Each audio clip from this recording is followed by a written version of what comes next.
In the 40 years that intervened between Lavender Country and Blackberry Rose, I didn't stop. I was always puttering around. The songs from Blackberry Rose, some of them are quite old, and others of them are more recently written. Gay Bar Blues was originally supposed to be on the Lavender Country album, so it's been kicking around the longest. And we only had the money to record 10 songs, and we wanted to include the lesbian love song, which came in later. So we threw out Gay Bar Blues in order to include that, which was the right decision, but I always wanted to have Gay Bar Blues in the album because it's about a pre-Stonewall experience in a gay bar when things were a lot uglier than they are now. So that's the oldest song, Gay Bar Blues. There's a song called Clara Fraser. Clara Fraser was a socialist feminist and founder of the Freedom Socialist Party and Radical Women, which have been kicking around Seattle and nationally and later internationally for a long time. I was working with Clara Fraser when I wrote Clara Fraser, and that was in the mid-70s. All Disillusions Behind is it's a good song, but it's kind of corny. It's a love song, not my usual pithy screw you lyrics. The title song, Blackberry Rose, is more recent, although it haunted me for a long, long time. Blackberry Rose is a long song. It's like 8 minutes. It's a ballad, and it's very dark. And it's about an interracial love affair in 1930s Carolina. And of course, he gets lynched, and her father kills her and her baby. That's Blackberry Rose. And I didn't want to write Blackberry Rose because it's so heavy. And I was dealing with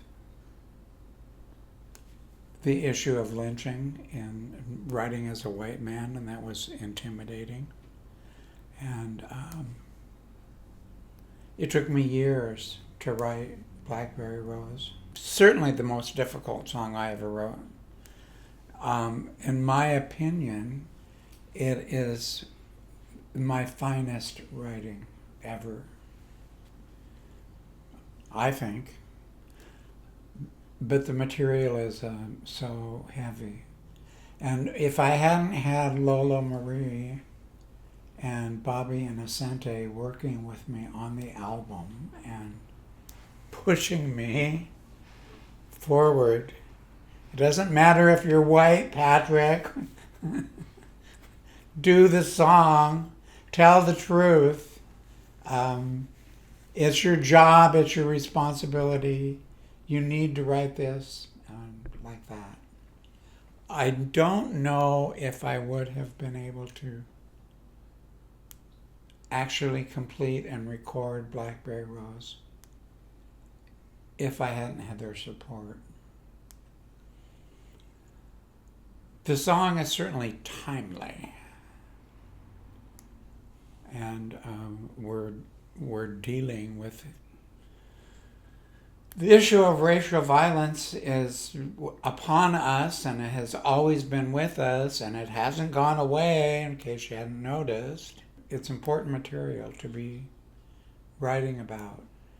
This song is about two people who loved one another which of course happened. There's more to the story of interracial sexuality than simply a white woman screaming rape. It's way deeper than that. And this is a story about true love. Of course, he got lynched, and she got pregnant, and her father kicked her to death. We don't know how many times that happened. We never hear about that part of it, but there were white women who had sexual liaisons with black men all along. We all know that sexuality was happening between white people and black people all along. I've been married to my husband for 33 years. He's black from Philadelphia. I have a huge black family that's got dozens of people in it that I'm in JB's family and have been for a long time, 30 years. And so that was part of my experience. Of course it influenced. I probably never would have gotten around to writing Blackberry Rose if I hadn't married JB. Yes, I have a friend. His name is Blackberry. Blackberry is my age. He comes from Baltimore. Blackberry wrote the world's first gay blues album. And he's a very prominent guy, especially in the Bay Area. He's been around there for a long time. I met Blackberry in 1975 in Wolf Creek, Oregon, at the Faggots and Class Struggle Conference.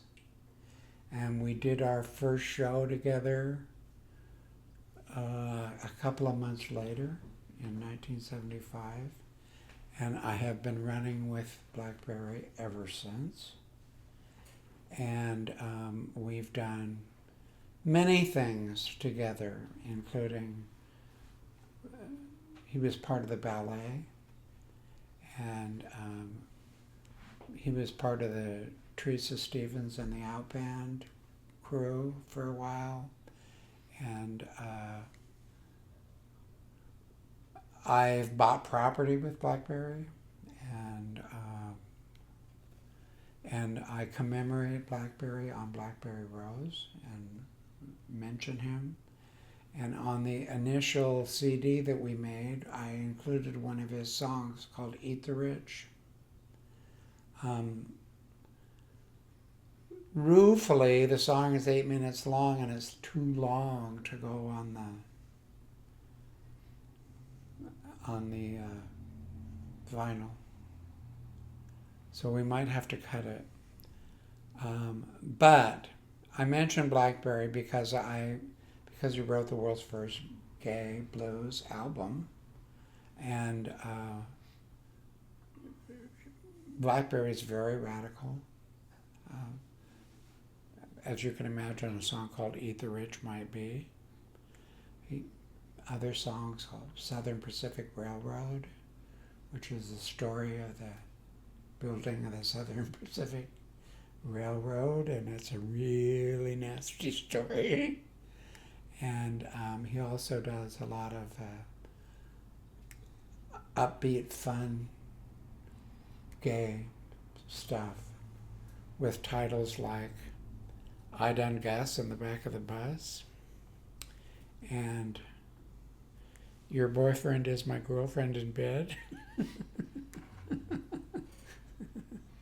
And other stuff like that. Very serious, radical. And he is my buddy and my soulmate. And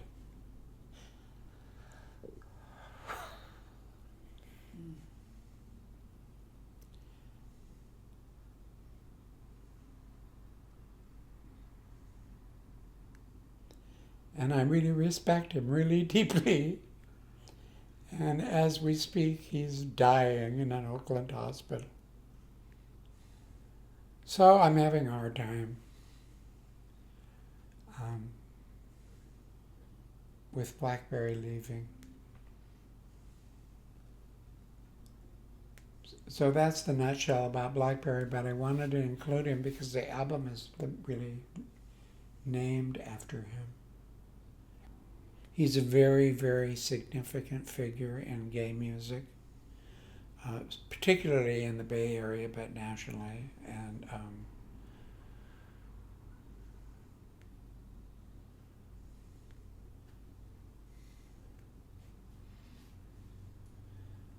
he's doing the icon thing like me. And now he's going to be a spirit icon. It's likely that Blackberry will pass today, actually. He's been taken off life support. So I wanted to mention him because he's the album namesake and because he's my decades-long buddy.